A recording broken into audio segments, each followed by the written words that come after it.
Hi, good morning everybody. Today we are going to watch this video. This is about passive voice. Vamos a ver este video. Buenos días a todos acerca de la voz pasiva. No siendo más, aquí vamos.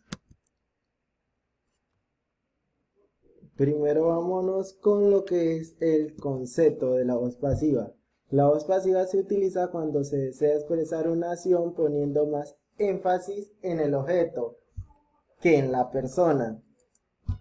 Es decir, mencionado esto, es por ejemplo si decimos yo hice ese vaso, si le queremos pasarlo a la voz pasiva, le damos más relevancia a lo que es el vaso. Este vaso fue hecho por mí. ¿Me van entendiendo? Entonces, es decir, que lo de atrás se pasa adelante. Aquí vamos.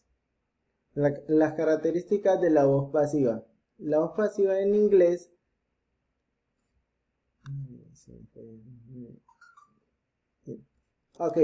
la pasiva en inglés se utiliza generalmente en registros escritos, artículos científicos y documentos técnicos, pero también en periódicos u otros documentos formales, es decir, cuando estamos redactando cualquier cosa, ¿ok? Cualquier cosa así formal. En informes, todo eso también influye. ¿Bien? Entonces, la voz pasiva nos permite hablar de objetos, procesos o personas que son sujetos pasivos de acciones emprendidas por otras personas y de esta manera darles protagonismo en nuestro discurso, como les mencioné anteriormente. Es decir, si estamos hablando de que, no sé,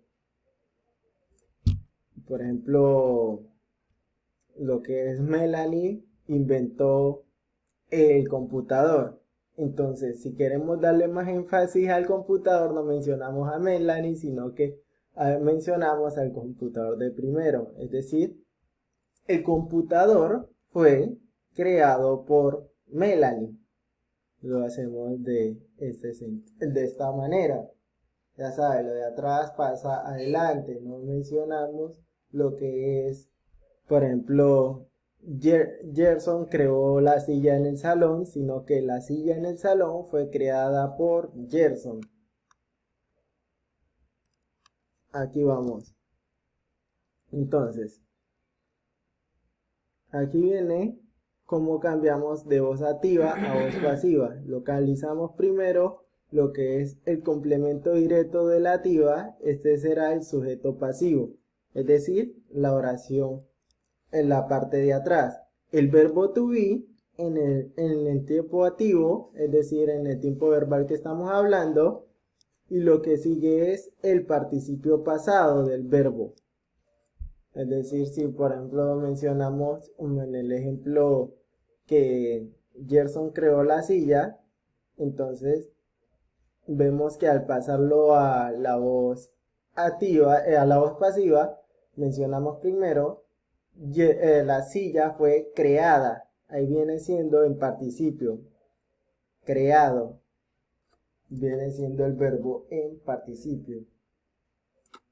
Y el complemento por Gerson. ¿Bien? Entonces, el verbo to be en el tiempo de la activa. Luego le agregamos el participio pasado del verbo de la activa. Ya sabe, del verbo que hablamos, simplemente pasa a participio. Bien.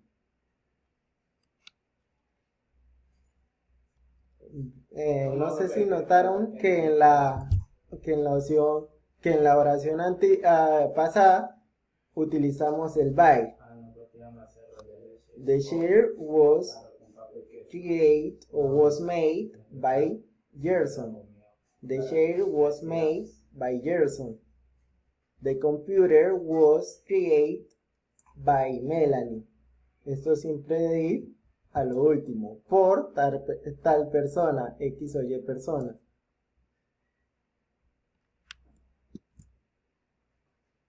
Bien. Aquí vemos lo que es la estructura. La estructura, sujeto más verbo más participio. En una oración que digamos, por ejemplo, Jessy hizo la tarea. Esa es la opción activa. Jessy hizo la tarea. ¿Quién viene siendo el sujeto? Jessy. ¿De qué estamos hablando? De la tarea. ¿Cuál es el verbo?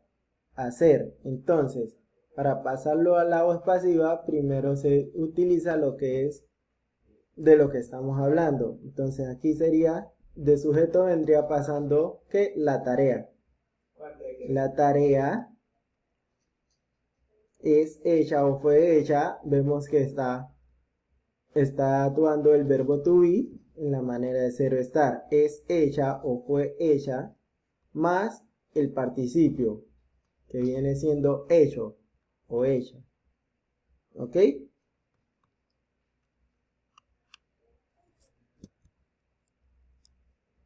Aquí. Vamos a verla en el presente simple.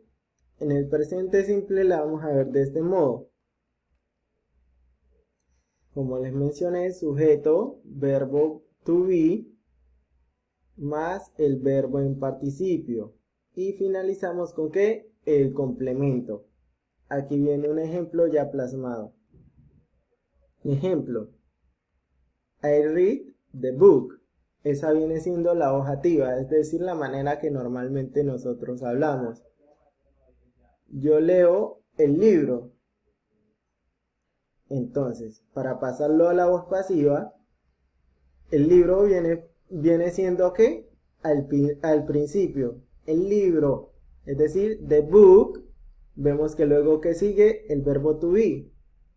Is, esta es la partícula del verbo to be. Ya saben que utilizamos is porque el libro viene siendo tercera persona. Entonces, el libro es, the book is, vemos que ya tenemos sujeto, que es the book, el verbo to be, is, luego el verbo en participio, ¿cuál viene siendo el verbo en participio? Read. The book is read. Y luego el complemento, by me. El libro es leído por mí o por la persona que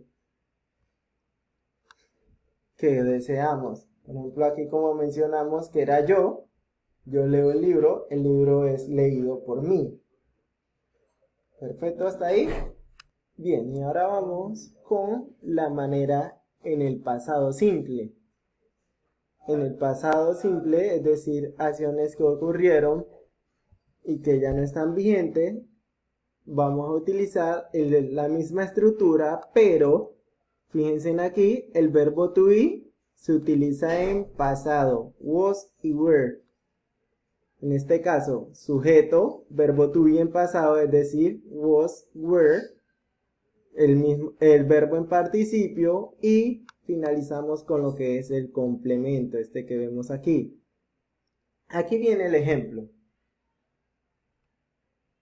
Él, como en español lo voy a leer primero, él escribió las noticias de ayer. Él escribió las noticias de ayer. Ahora lo voy a leer en inglés. He wrote the news yesterday. Entonces, vamos a pasarlo a voz pasiva. Vemos que ponemos de primero lo que es de lo que estamos hablando. Las noticias. Las noticias, ¿ok? Entonces, la noticia viene siendo el sujeto ahora. Entonces, va de primero, the news. Entonces, ¿qué sigue? El verbo to be, claramente lo vemos acá. Was y were. Entonces, como estamos hablando de varios, es decir, un plural, utilizamos were. Ahí no utilizamos was porque was es para singular. Entonces, the news were Luego, ¿qué sigue? El verbo en participio. ¿Cuál es el participio de escribir? Writing, exactamente. Este es el verbo en participio. Entonces, él escribió, entonces, las noticias fueron escritas, ¿por quién fueron? Por él, entonces, by him yesterday. By him yesterday. ¿Ok? Luego nos vamos a ver en el WhatsApp para aclarar todas las dudas y todas las inquietudes acerca de la voz pasiva. Recuerden, sujeto, verbo to be, verbo en participio y el complemento. Si es en el presente simple, utilizamos el verbo to be en su manera del presente, es decir, is, are y am. Ya saben que en el pasado simple simplemente se coloca was y were. Sencillo.